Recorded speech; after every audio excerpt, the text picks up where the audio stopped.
Ma'am मैं अभी Rajendra Nagar station से लाइव हूँ। यहाँ पर छात्रों के खदेड़ा जा रहा है, भगाया जा रहा है और कोई सुन नहीं रहा है। इसमें यदि आप पढ़ाई जाओगे और वैकेंसी नहीं आएगी तो क्या होगा।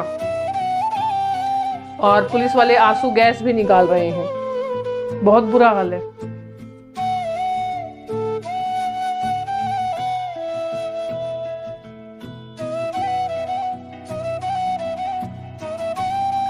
अरे नहीं बच्चा, ऐसे कैसे सुसाइड कर लोगे तुम। मैं मेरे तो पढ़ाई से दिल ही टूट गया है।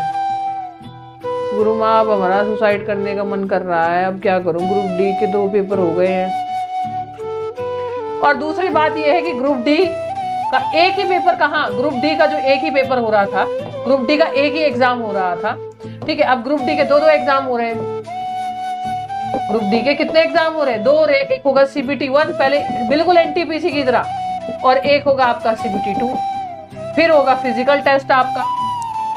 मतलब इस एग्जाम की हम लोगों को जरूरत नहीं है। हमें क्या जरूरत है ये बताओ, कोई जरूरत है जो हमें CBT 2 करवाने की जरूरत है? एक एग्जाम ठीक था, अब फालतू में मतलब किसी भी चीज को लंबा खींचना है तो CBT 2 भी लेके आओ। पहले 1 होगा, फिर 1 का रिजल्ट आएगा, फिर 2 होगा। मुझे समझ में नहीं आ रहा मैं क्या करूं। मुझे तो सच में ही समझ में नहीं आ रहा मैं क्या करूं। आज एक बच्चा फोन किया और इतना रो रहा था, वो उसके पापा नहीं है, रांची में है, और इतना रो रहा था कि बता नहीं सकते कि सर अब 6 महीना पीटी का एग्जाम होगा, उसके बाद 6 महीने और, ये कैसे होगा सर। तो कहीं ना कहीं बच्चे चला बहुत परेशान है। आगे अब एक बहुत बड़े आंदोलन की ओर बच्चों को मोड़ा जा रहा है रेलवे भर्ती बोर्ड के द्वारा। हम चाहेंगे, सरकार से विनती करेंगे कि इस बहुत बड़े आंदोलन, अगर आपने ऐसा नहीं किया तो एक बहुत बड़े आंदोलन के लिए आप तैयार रहिए, क्योंकि अब बच्चे किसी के रुकेंगे नहीं।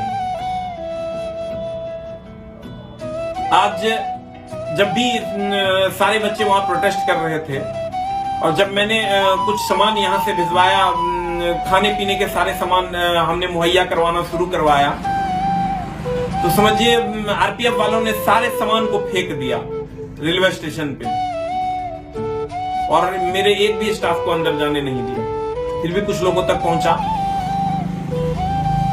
मतलब अब हद हो गई है। और आंसू गैस के गोले दागे गए, बच्चों को पे लाठी चार्ज भी हुआ। तो अब तो बच्चों के पास कोई उपाय बचा नहीं है, तो इसलिए सबको एक होकर लड़ना होगा। हम लोग आपस में ही अलग अगर हो जाएंगे, 2 खेमे 3 खेमे में बढ़ जाएंगे कि टीचर का अलग खेमा, जिसका NTPC हो PT हो गया उसका अलग खेमा, जिनका नहीं हुआ उनका अलग खेमा, जिनका नॉर्मलाइज में कम बढ़ा उसका अलग खेमा। तो फिर रेलवे में पिसते रहो। देखो अभी क्या हुआ, जिनका NTPC PT हो गया था वो ग्रुप डी के लिए अब कौन लड़ेगा, जिसका अब PT मेंस यहाँ भी देना हो। अब बताओ, 2 साल तक तो ये भर्ती फिर लटक गई। CBT 1 और CBT 2 आप क्या कह रहे हो कि देखिए, एक तरह से देखा जाए तो मेरे मायने में गलत भी है और एक तरह से सही भी है। गलत किस वजह से है, अभी एग्जाम हो जाता, इन्होंने क्या सोचा होगा, इन्होंने सोचा कि देखिए जो नजरिया उनका होता है, जो सरकार का नजरिया होता है, जो मुझे लगता है कि उन्होंने 2 एग्जाम क्यों करवाए होंगे। इन दोनों चीजों में एक अच्छा और बुरा दोनों है।